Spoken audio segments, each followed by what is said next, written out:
Hello, everybody, and welcome to the launch for Disintegration in 4 parts, a very unique novel by Marc Ah-Sen, Emily and Anglin, who just joined us on video here, Devon Code, and Lee Henderson. Yeah, this is a fantastic book. If you don't know about this already, all 4 writers approach this book with the idea of the sentence, all purity is created by resemblance and disavowal. And with that, they each wrote a novella that makes up in total this novel. I've never seen an approach like this before. I forgot to introduce myself. I'm just realizing right now. I was so excited about this book. I'm James Lindsay. I'm the sales and marketing coordinator at Coach House Books. Thank you for all coming tonight. This is one of those books that I think Coach House is known for, which is a fun but challenging book that really surprises you and is not what you expected before. So I think it's the perfect book for us. And I was really, really happy to get it, especially being a fan of everyone who's here. Before we get going tonight, I'm going to start with a land acknowledgement. We're broadcasting to you tonight from Toronto, so I'm going to do our land acknowledgement. We acknowledge the land we are meeting on is the traditional territory of many nations, including the Mississaugas of the Credit, the Anishinaabe, the Chippewa, the Haudenosaunee, and the Wendat peoples, and is now home to many diverse First Nation, Inuit, and Métis peoples. We also acknowledge that Toronto is covered by Treaty 13 with the Mississaugas of the Credit. Okay. So the way we're going to do this tonight is I'm going to invite each writer on to do a brief reading. We got 4 readers tonight, so it won't be too long. And then we're going to all come back and have a discussion. If at any point during this you have a question you're inspired to ask to any of the writers or whoever, you will see there is a Q&A box at the bottom of your screen. If you hover the cursor there, please feel free to drop a question in. If we have time, we'll get to it at the end. So great. I see no reason why we should delay. Let's just kick it off here. First up tonight is, of course, my computer had a little snafu there. Boop, boop, boop, boom, boom. Here we go. First up tonight reading is Lee Henderson. Lee is the author of 3 books, a collection of short stories, and a novella, all published by Penguin. A contributing editor for Border Crossing magazine for over 15 years and a cover curator for the Malahat Review since 2015, Lee teaches creative writing at the University of Victoria. Henderson's visual art has been exhibited in Canada and abroad. So here, reading from his piece, Murs in the Arctic Circle, Lee Henderson. Thanks, James. And thanks so much to Coach House for bringing out this incredible book, and to my teammates, my bandmates in this book. It's such a thrill to publish with you all and to celebrate this launch. It's been really cool. Such an honor to be a part of this project, and I'm going to read a little part of my book section. I'm here zooming from Victoria, BC. Very grateful to be on Wasanik and Lekwungen territories. And this is where I wrote this piece. It's about Kurt Schwitters as he is fleeing the Nazi invasion of Norway and Oslo. And he and a group of other refugees are fleeing north, and they arrive at a small village in the Lofoten Islands on the northwest coast of Norway.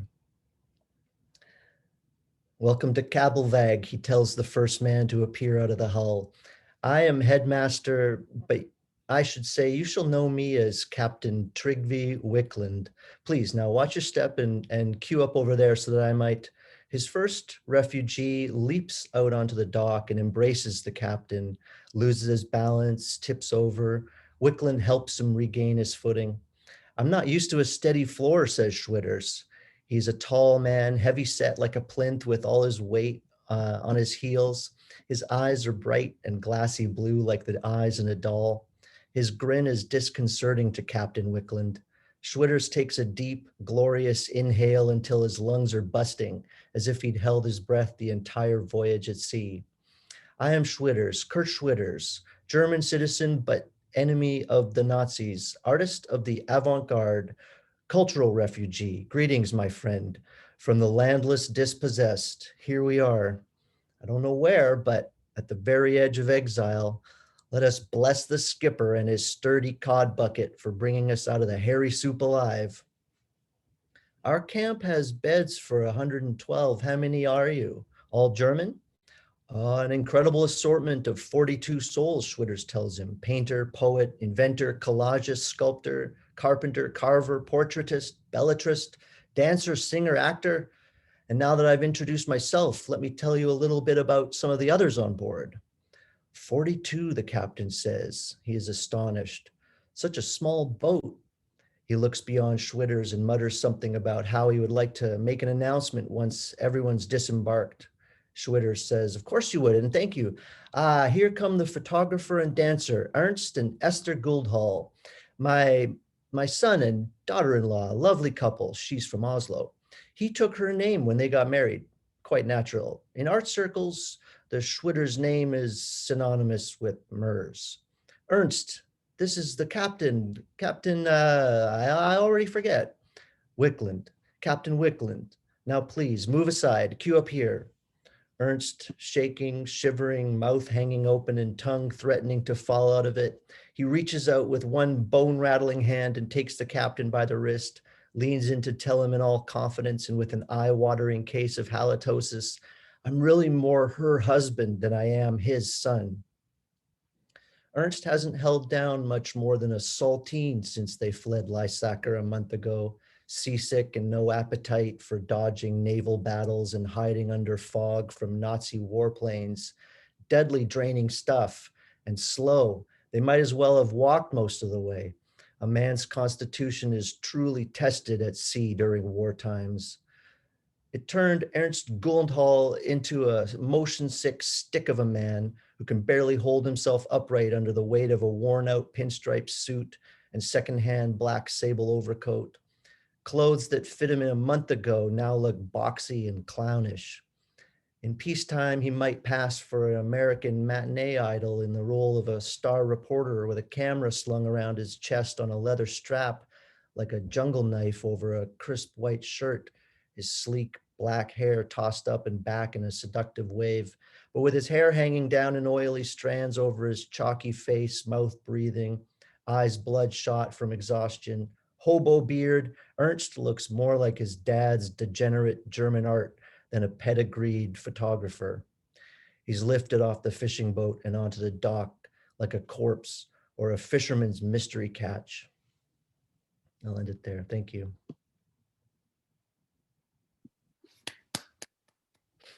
Thank you, Lee. I know no one can hear applause over virtual events, but I still think you should all give it up for a round of applause for Lee Henderson. That was great.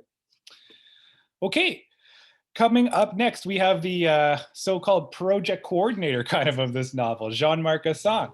Jean-Marc is the author of In the Beggarly Style and Imitation and Grand Manture.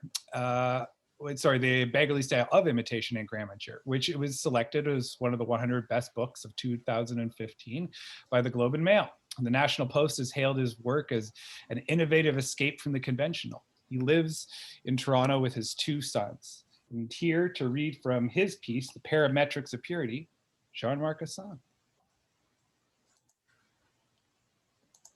Hey there. I don't know if you guys can hear me. I'm trying to start the camera, but it says my host has stopped it. So should I just read, James, or? That's okay. Tally, I think because you turned it off, there you might need to turn. Okay. There we go. All right, okay. I'm back. I'm out.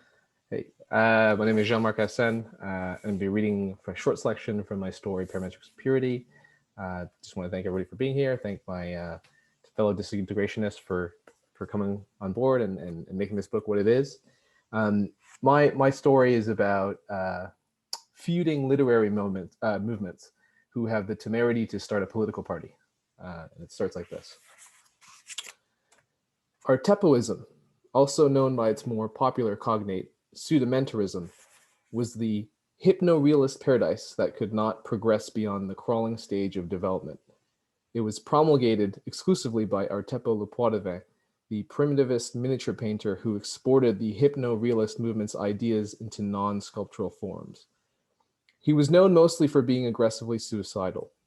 His novel, Artepoist, was published in the mid-70s when such literary extroversions were tolerated, and in some domains even held up as an ill-judged final frontier of what was possible in literature. It is considered the first serious work composed in the pseudo-mentorist style, consolidating into practice what would become its chief tenets and aesthetic boundaries. Its most prominent feature was what could only be described considerately as an obsession with the silent tempo of life, stolen moments of calm, inactivity, and boredom reigning unchecked in the obscurity of seclusion. It was the artistic equivalent of a block of concrete drying. This was reflected at the prose level, narrative as lull and hebitude. It made for torturous reading. However, so pseudo-mentorists, and by extension the hypno-realists argued, the bonosic rhythms of the mundane world would make the rare moments of tensity more bountiful, stalwart and valorous, pseudo-mentor-like. Cell-worthy pseudo-mentor, the voice that narrates Artepoist, attempts to beatify placidity in life in every way possible, but his attitude towards death, the ultimate articulation of repose, remains incongruously hostile, and the striking opposite of Le Poitevin's longing for a quietus ever out of reach. Death is not the end of mankind's suffering. For pseudo-mentor, it is the insult from which recovery is impossible, a derogation of humanity and a matter of denuding inevitability. The only apparent solutions before pseudo-mentor are silent surrender to the thermodynamic principle or a grubby attempt at cultural immortality through the arts. Neither option is deemed acceptable. The result of this impasse is that pseudo-mentor makes a deft transition into Artepoism in the same way that Artepo Le Poitevin makes a parallel transition into pseudo-mentorism. They become mythological emissaries of an imaginary other, fictional counterparts borrowing from a repertory of mostly invented abjections and triumphs with the intention of escaping time's incontestable dominion over being. And that's me. Give up our virtual applause for Jean-Marc Ah-Sen, his gorgeous, sensual language. Next up, Emily Anglin, reading from her piece, Dissolving Views. Let me just read your bio real quick, Emily. Emily Anglin is a writer and freelance editor who grew up in Waterloo, Ontario, and now lives in Toronto. She holds an MA in creative writing from Concordia University and a PhD in English from Queen's University. Emily's first collection of short fiction, The Third Person, was published in 2017. She's currently at work on her new novel. Everyone, please welcome Emily Anglin. Hi there. Thanks so much, James. And it's really lovely and moving to see everybody here tonight. Thank you so much for coming.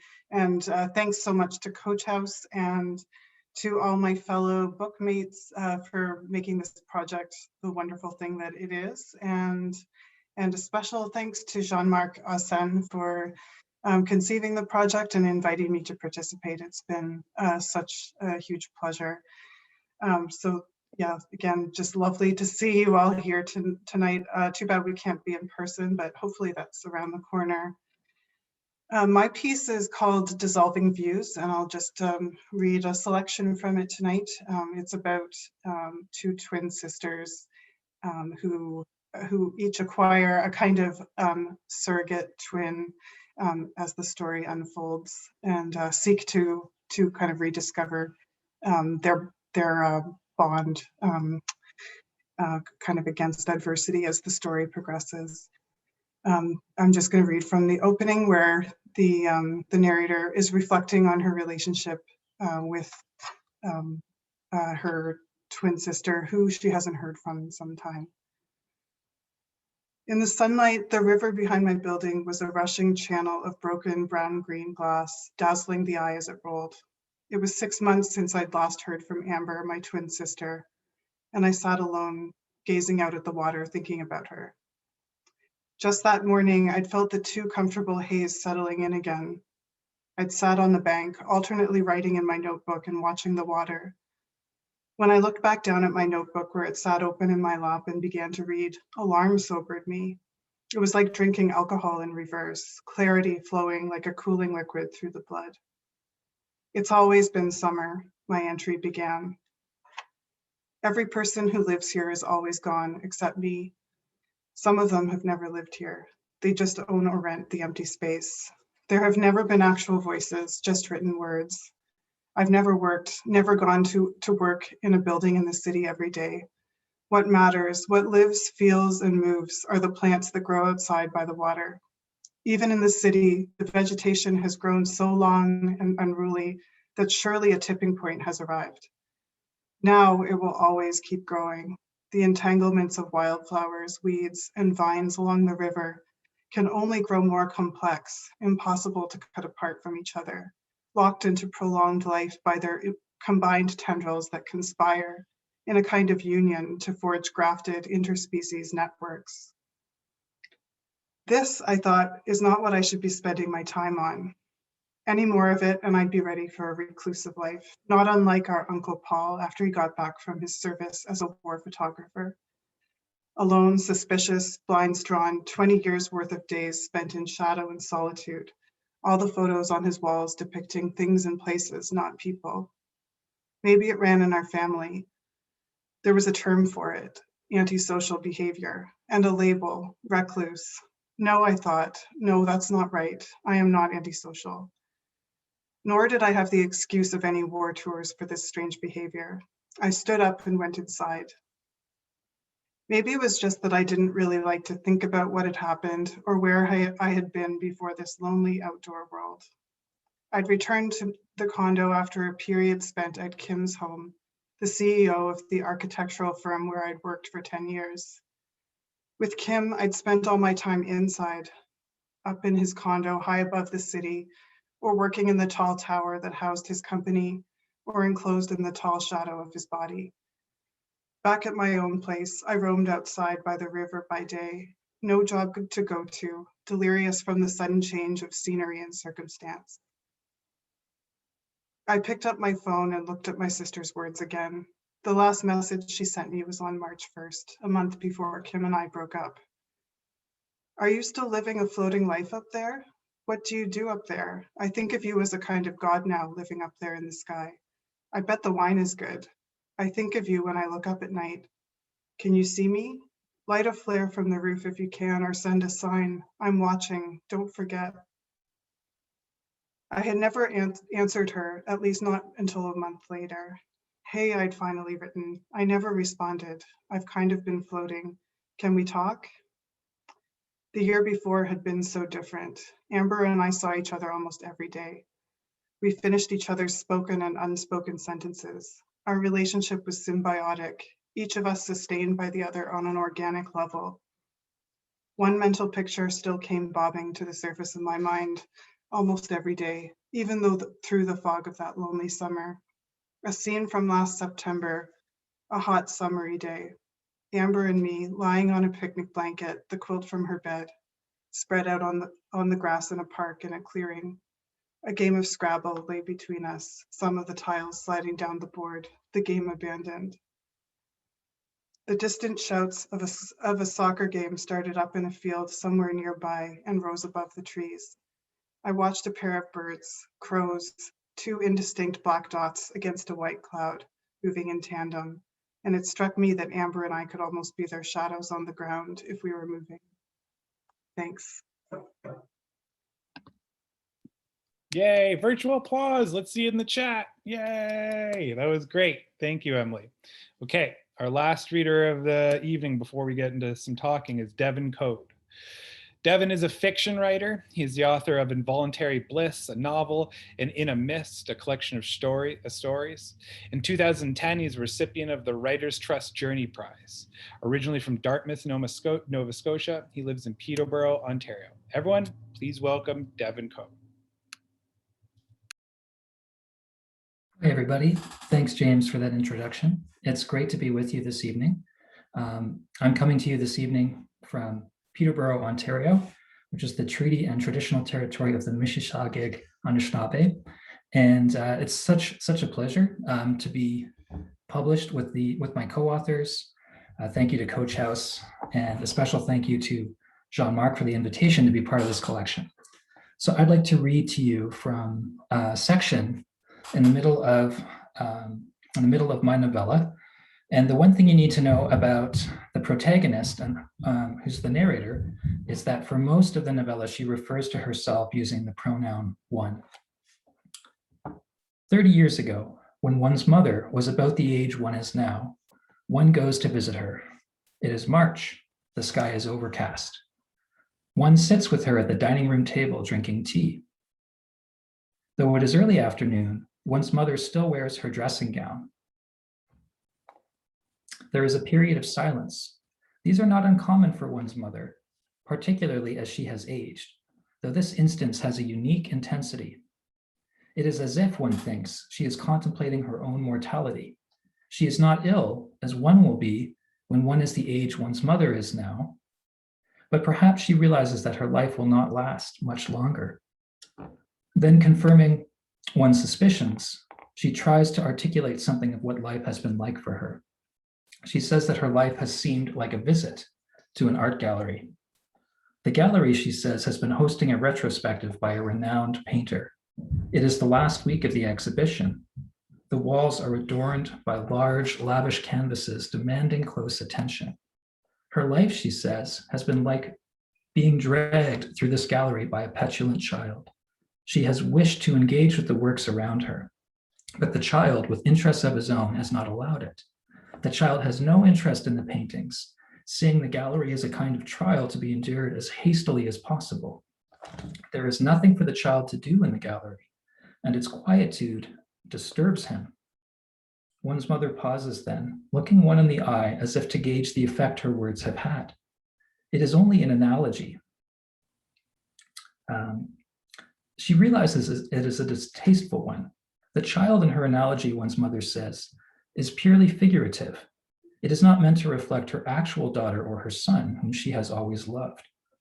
Speaking of this figurative child is merely the best way for her to express her experience of life. It has nothing to do with her having actually been a mother, not directly. Let her explain, she says. She has a duty to safeguard this figurative child, to remain with him. She cannot coerce him into lingering in the gallery against his will. If she attempts to do so, the child will protest, causing a disruption that would disturb the dignity of the gallery for the other patrons. As he tugs on her hand and pulls her through the gallery, she sees him glance at a painting, turn away. She attempts to engage him in conversation about color, form. What do you see? She asks, as his attention wanes. He looks at another painting, pausing. This one features a mischievous boy his own age, black hair, green-eyed. It's caught his attention. Who's that? She asks him. What do you think his name is? The child loses interest and pulls her onward. She implores the child to take his time, to be patient. Let's make a game of it. Decide which ones are our favorites, she suggests, to no avail. She attempts to bribe him with the promise of an ice cream. If only he were give her a moment to look. Every attempt to engage the child, to slow him down, only increases his petulance.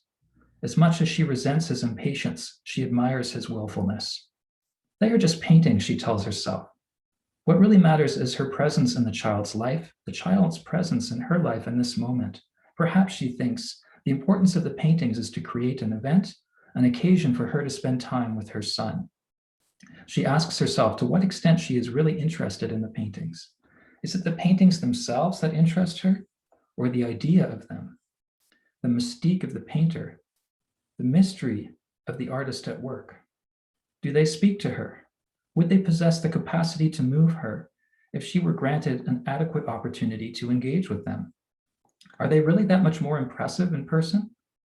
Or is her interest aspirational? Maybe the petulant child, she thinks, with his complete lack of pretension, is expressing her true attitude to the paintings and hurrying past them. It is possible, she thinks, that these paintings provided some usefulness at the time they were created, but they no longer need to be displayed and observed and contemplated. They have served their purpose, made their contribution, but no longer warrant all this space and attention. Perhaps she can be glad they existed, can benefit in some indirect way from living in a world in which they came to be, without ever having seen them properly or even thought about them. She's been told before that art has value precisely because it has no utility, but she's never thought this to be true. It is, if anything, a gross oversimplification.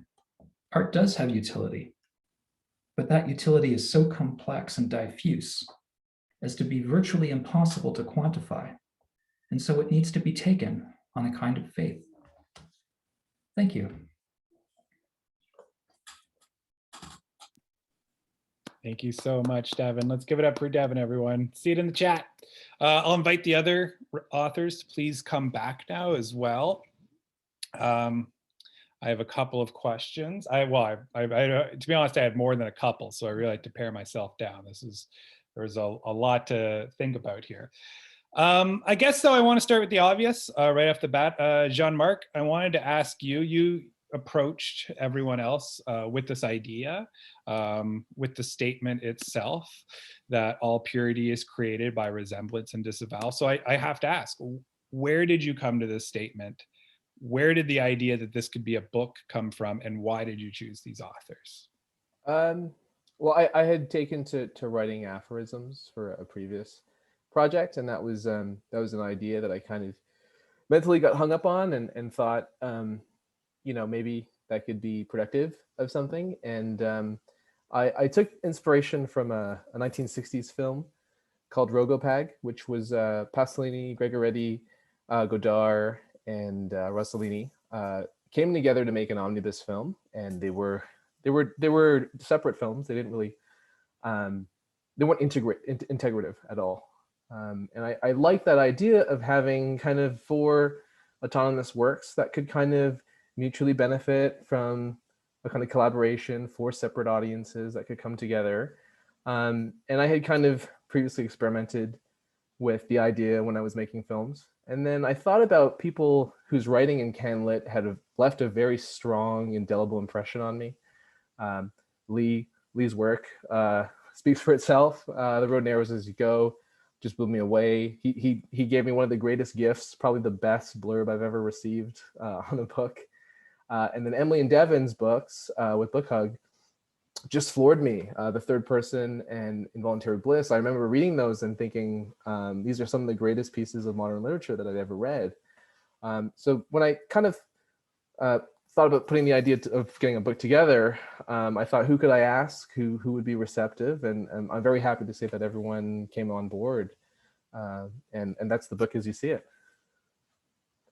That's great. That's amazing. I guess quickly to everyone else too, what the heck did you think when Jean-Marc got in touch with you, this idea? I mean, it's not every day that someone reaches out to you to collaborate on a 4-person novel. Does anyone else want to comment quickly on that?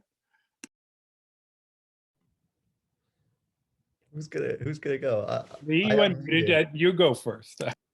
Yeah, I think I echo what Emily and Devon said. We were just such a thrill to be asked, and of course I'm a huge fan of Jean-Marc's writing already, and then to know these were going to be our fellow authors. It's just it's such a cool idea for a project, and I'm so glad that you came up with it, but that we got to be involved. It's really great.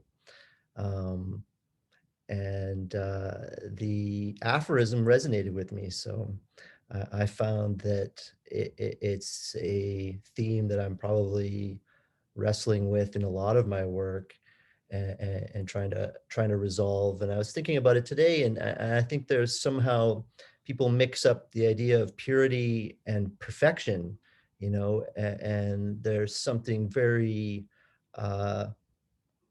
I've met people I would say who are very pure souls, but that doesn't mean they're not flawed or in some way kind of broken. But so the theme really interested me. Devon, Emily, do you want to follow up on that at all? You don't have to, but. Sure, I can jump in briefly. I was, to be honest, I was flattered and honored to be asked, and curious, and as with most things, kind of cautious about committing to it at first. If I was going to commit to something that would involve the work of other writers, I wanted to make sure I could make a worthwhile contribution. And the timeline that Jean-Marc proposed was quite tight. So I had to think about it and ask myself, do I have something of quality that I can produce and contribute in this time? And I did. With a little trepidation, I decided to give it a shot. And I'm really glad with how my piece turned out, and particularly with the work overall. So I'm grateful to have had that opportunity, and honored to have been asked. Thank you, Devon. Emily, how did you feel when you were proposed with this odd situation?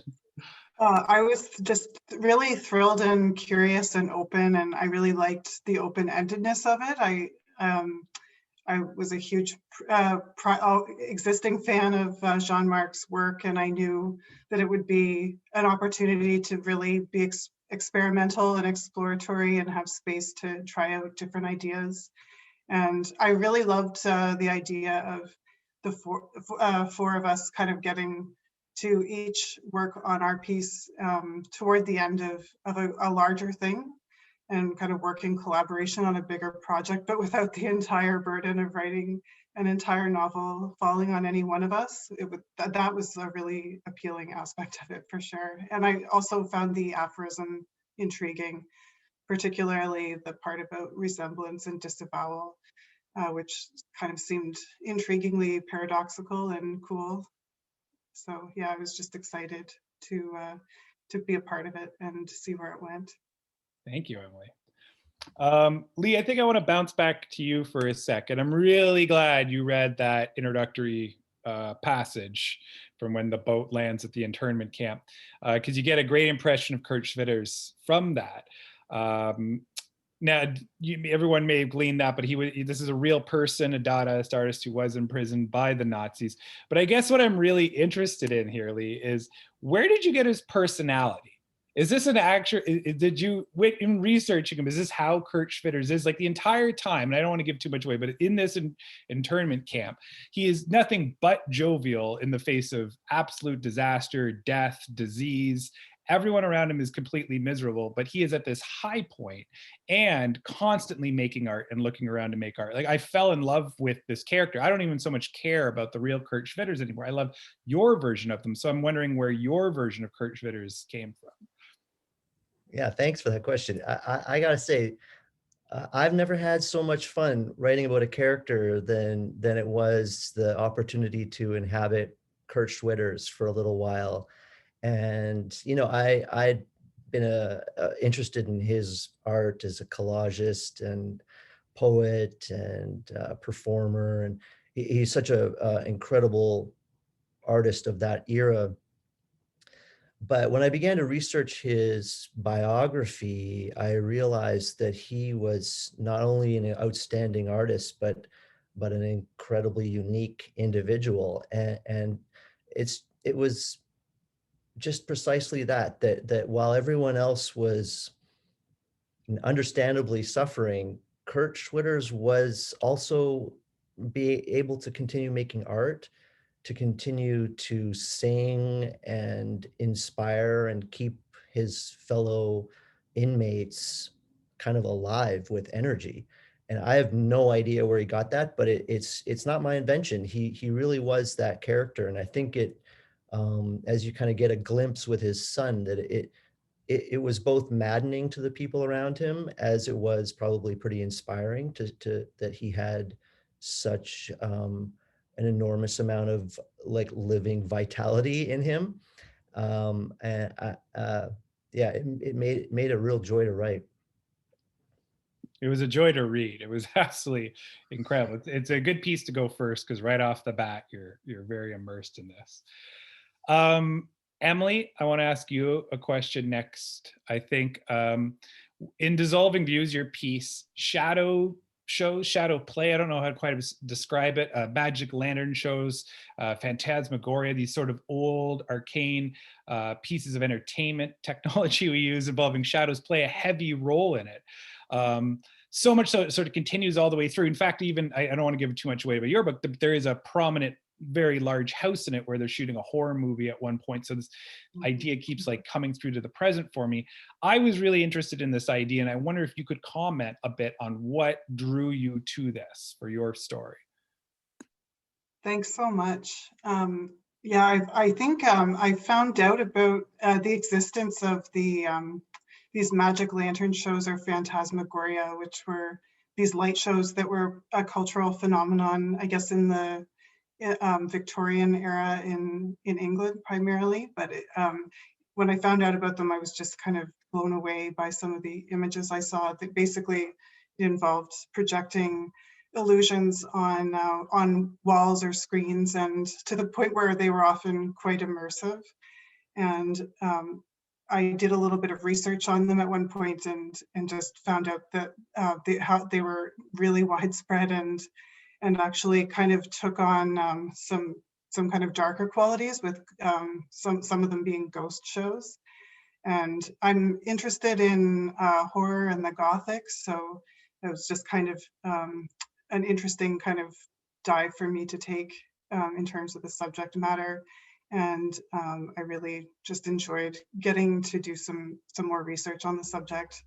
And then I think with the theme of purity and resemblance and illusion in my story, it was just interesting to have the two main characters kind of working with the magic lantern as a piece of technology and creating these light shows.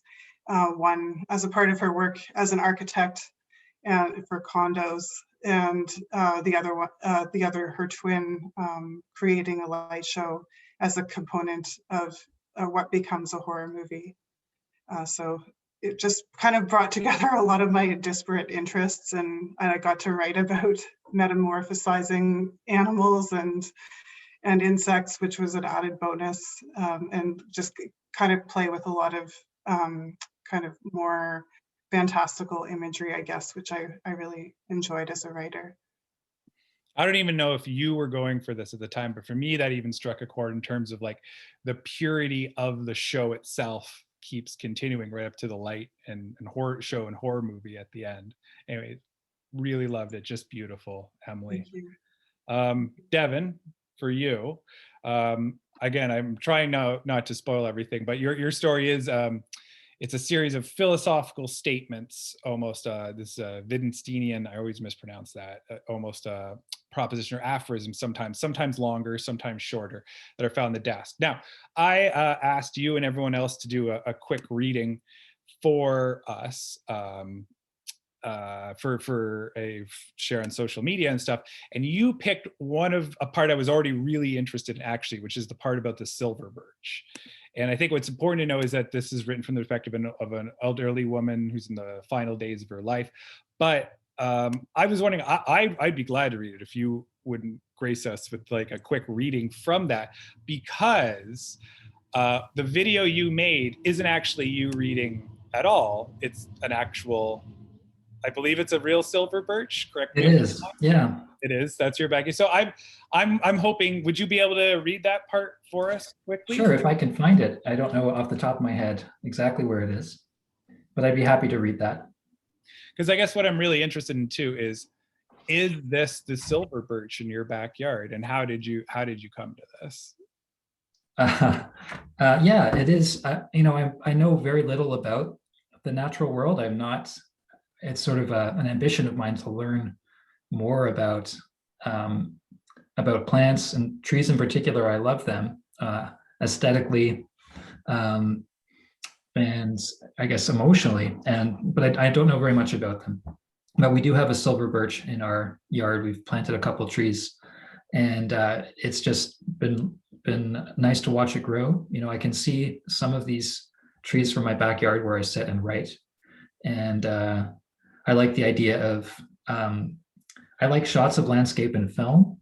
I don't have any experience making film. I love to watch films with a good cinematographer. So I thought I'd try my hand at a very kind of small scale, unambitious short nature documentary about just featuring this birch tree in my backyard.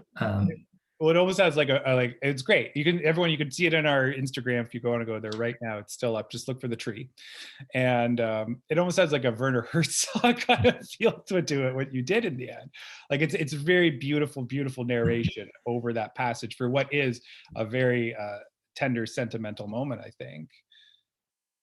Thank you.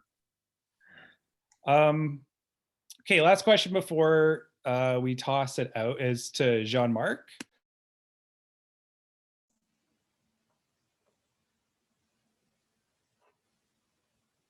I muted myself. I'm sorry. We've all been talking about how much we love your writing tonight, Jean-Marc, so I don't want to gross in that too much. Your ego will swell. It's not all about you. It can't get any bigger than it already is. It's a bit of a two-parter. Like one, your language is so gorgeously dense all the time. I really, really enjoy that. And your story is, I think you introduced it at the beginning, somewhat about two feuding literary movements. And at the very beginning, there's a note where he places it sort of in Toronto, Southern Ontario-ish. And I had to wonder, this is a bit of a loaded question, I know, but like, where did the inspiration for this kind of literary movement come from? Like even in your reading right there, you talked about the 70s. I won't be able to quote you there, but in sort of like the grand excess of literature there. So, I mean, I think I know the answer, but I want to hear you say it. Like, where did the inspiration for this come from? Well, I think, as a departing point, it kind of talks about the stillness in art. So there's stuff in like Italian neorealism or kind of the pastoral novel. Like it was more like an inside joke for me that someone could really lay in to types of boring or slow pieces of art. I happen to like that stuff, but that was kind of where I thought I would start the story and then kind of develop that further. But I think that it's a satire and it's meant to thumb its nose at stuffy art movements that don't make room for inclusion or are very like it's a closed circuit, and just kind of like the ridiculous things that artists who have inflated egos, as we mentioned earlier, things that they can say and get up to when they don't have anyone really policing them. There's no accountability, and I thought that was a subject ripe for satire and to play with. I have to admit, it seemed like almost a playful troll of Coach House from the 70s. Because like full on, that's what we were. But that's great to hear. Maybe just a quick one after that. What attracts you to such language like this? Like no one writes quite like you do, at least not anymore. And that's right. A compliment. But I have a hard time picturing, sometimes when I'm writing an email, I think, how would Jean-Marc do this? Well, he use a lot more words and they'd be bigger. Yeah. So I was just wondering your process into are you a fast writer or is this like a labored process? Yeah, I'm a fast writer. I'm a slow editor, but I read a lot of 18th and 19th century literature. This should be obvious. But for this story, I thought I would take stuff that I had done to an upper limit. Like I don't think I've gotten as abstract as I do in this piece. And I don't know that the next thing that I did is an actual complete 180, and it's super simple and lyrical. But I guess my broader project is each book I kind of implode my style. This one, it's stupid, but I thought it would be funny to imagine, what would Pygmalion look like if Flann O'Brien wrote it? And that's what I was trying to do.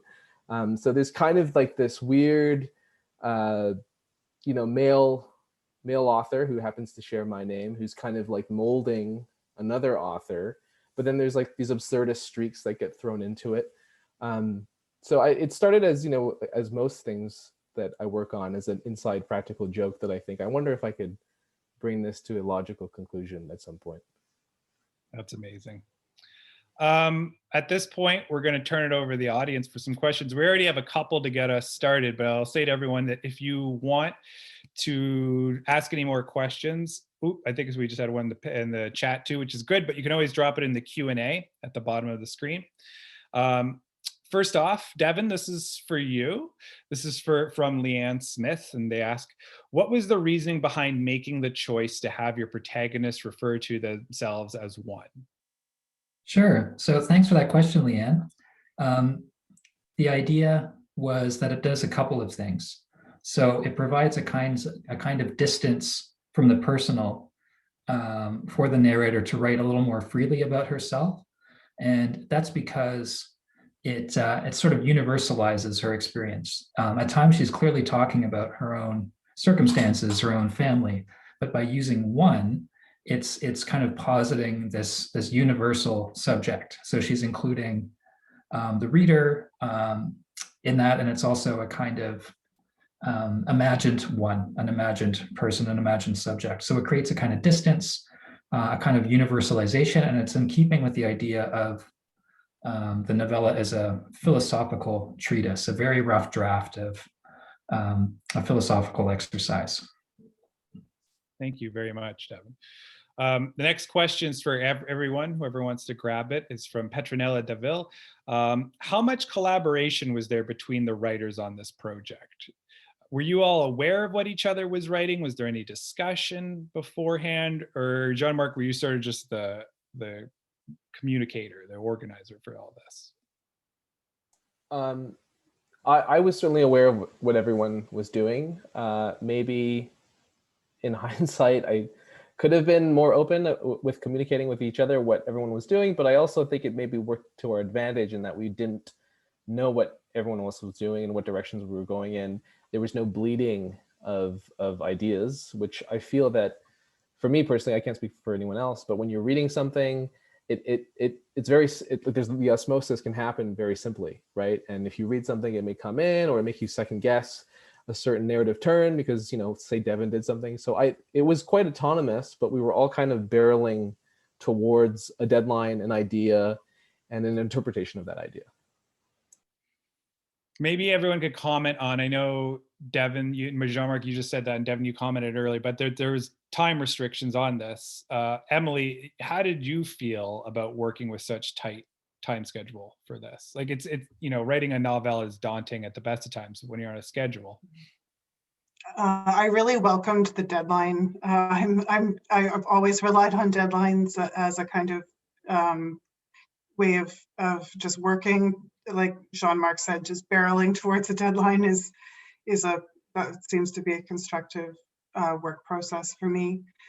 So I was pretty good with it, and I felt ready at that time to try writing something a little bit longer. I've been moving towards attempting a novel, so this was a nice kind of set of training wheels that came along at a good time. I was happy for the chance to write something longer and to kind of just go at it in a fairly focused way. So it was like slightly daunting and I wasn't sure how it would go, but I was certainly open to it and excited to see where it might lead. Did you have any of this material beforehand? Did you have the idea that you wanted to write kind of about these things or twins or anything like that? Or did you was just fresh off there?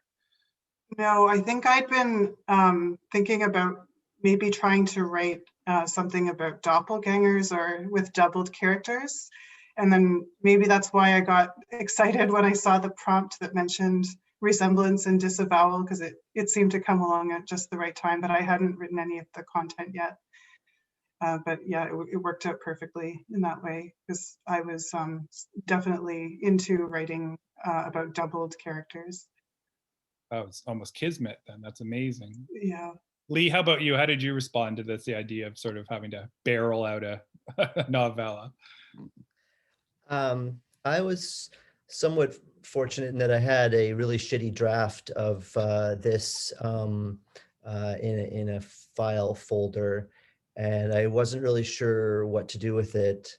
And so when Jean-Marc asked and had that theme, I suddenly had the inspiration and the reason to really dig in and figure out the draft. And I had just broken my leg, and somehow in that 2 months after that, I was able to knock out this the draft that we have in the book, and I can't quite figure out how I did that when I think back, but I also really appreciated the deadline that he set us, and the pace was great and it was really motivating. So but I had a little bit extra some material to work from. That's good. Okay. This next question is for Jean-Marc. It comes from Ashley Tinney Fisher. Deep cut Q for Jean-Marc. Can you comment further on the influence of the 1960s film you mentioned to this work, specifically the authorial persona of Jean-Marc as both resemblance and disavowal of the overt and persona of the late filmmaker Jean-Pierre Melville? Whew. I love Melville, specifically Army of Shadows is up there, but I don't know that it necessarily influenced the book or the piece, but certainly in terms of Rogopag, I think it was a blueprint for me anyway. I mean, it's not necessary for anyone to have seen it, but I liked the formal arrangement of 4 separate segments that, whether intentionally or not, start developing relationships with each other just by having close proximity. I thought it was a very novel arrangement. Hopefully it is, maybe we're a little ahead of the curve or a little just near the beginning. I don't think it'll be a big trend setting format. I think there's a Hideo Yokoyama book, Prefecture D, which it's 4 novellas as well, but I think ours is slightly different. But yeah, I thought it was a nice, clean cut, succinct way to package 4 books. Maybe it had some marketing potential as well. Maybe it was an easier sell when I was pitching. I'll give you that. It is easier to sell 4 novellas by 4 different people as 1 book than it probably is 4 different novellas. Okay, we have a question from an anonymous attendee now. There's a technical way to answer this, which is very simple, but I think there's a more philosophical way, which I'd interest you to all contribute to, which is what makes these works novellas and not short stories? Anyone? Devon, do you want to start on that? Sure. I'll begin by saying I think it meets the technical definition. If I look at the length of the minimum length of a novella, I think mine just kind of scrapes by as a novella. That's a great question. The genre distinction between short story and novella. I don't have a good answer to the philosophical one. I'll say that my initial idea for my contribution was longer. I wanted it to be sort of a standalone, longer novel length work, and I couldn't make it work. So I think I was very grateful to have a form and to have a length, and I think that it has a sense of wholeness and unity and works as a story of that length. I'm very curious to know what my co-authors have to say in terms of that distinction between, let's say, a long short story and a novella. But that's my take on it. Yeah. Anyone else want to comment on this? Like, we obviously know that I think there's a specific page count, but in terms of even writing, I think you've all written short stories and now you've all written novellas. What's the difference? And some of you are at least working on novels. Like, where does the novella fall in the technical process, or is there even a difference? Lee? Yeah, it's a great question, and it really, it shouldn't stump us since we've written them. We should know what goes into doing it, but it is kind of a mystery. At one level, I think a short story can be exist on a single kind of plateau of energy, a certain height of energy, without a lot of modulation. And it can focus on maybe a single concept. Whereas what I found, at least with this novella, was that it gave me a chance to really invest really carefully in the progress of a character through a situation.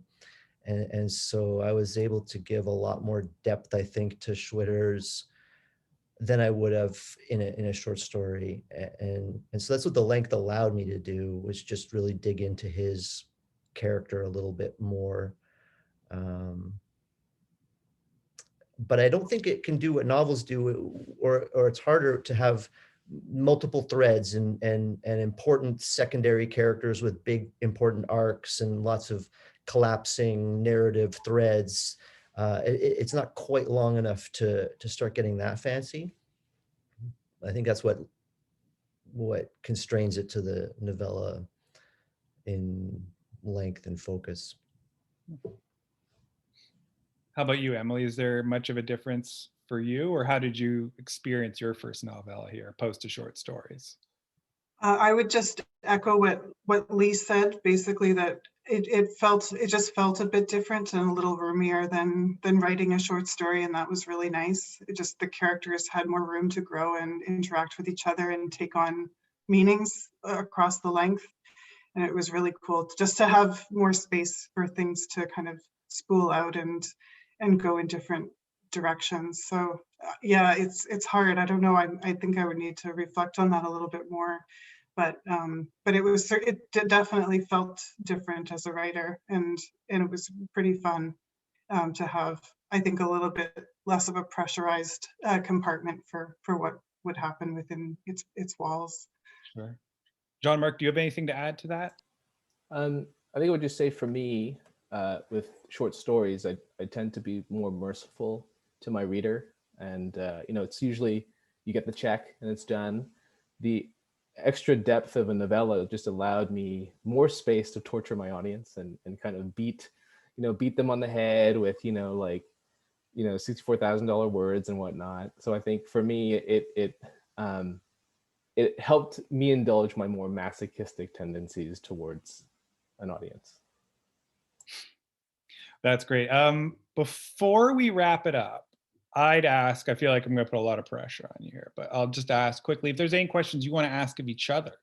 I feel like this has been a pretty incredible process, and because of where we are right now, you did it totally remotely. I mean, Lee, you're in Victoria anyway, so you probably wouldn't have had a chance to meet up with everyone, but I think traditionally there would have been some kind of meetup for this kind of project at this point. So do any of you now, after having read the whole book, have any questions for any of your other fellow co-authors? I really sprung that one on you, so if you don't, you don't. I would just say that, on the end of the project, are things still cordial among us? Do you guys still like me now that I've put you? That's a better question, actually. The band breaks up on its opening night. Yeah. It was that one epic gig, and that was it. More Disintegration. We'll do a sequel. Yeah. What's the deadline? I just need a deadline and a word count length Right. for the next one. We'll say 10,000 words in a month, maybe. It's good. And a theme. Any ideas for a theme? Same thing again. Just do it again. Emily, do you have anything to add? Yeah, I'm ready to do the next one. This was so much fun, and yeah, it's just an honor to be a part of. So yeah, let's keep the band together. What's so amazing to me about this is, to be honest, Jean-Marc, like, if this was on paper, I don't even know it would work, and you managed to pull it off. Like, this is absolutely incredible that 4 writers were able to make a single project together. I imagine, like, if we gave you guys like a kit to build a backyard shed, I don't know if it could happen, but here we are with an actual published book. That's absolutely amazing. I can't recommend this enough. I think we're going to wrap it up here tonight, but I really encourage you all to check out Disintegration in 4 Parts by Marc Ah-Sen, Lee Henderson, Emily Anglin, and Devon Code. There is something for everyone here. Tally just dropped a link to buy the book in the chat if you want to check it out. Someone's already giving my shed project some work, so I don't know, maybe you could have the first ever coach. We do need some extra storage at Coach House, so once this pandemic's over, we're getting you to town. You're going to build us a shed. James, can I just mention one thing? I've seen a few people who have in the chat purchased the book, hopefully on the basis of our readings. We're running a contest. If you've bought the book, just send me a photo either on Instagram or Facebook or Twitter with your copy, and you'll be entered in a draft on Friday to win one of 4 signed books from our respective backlists. So if anyone's interested in that, just send me a picture by Friday, like 5 p.m. Eastern Standard Time, and I'll do the draw at night, and yeah, you'll get a book for free. Amazing. Thank you.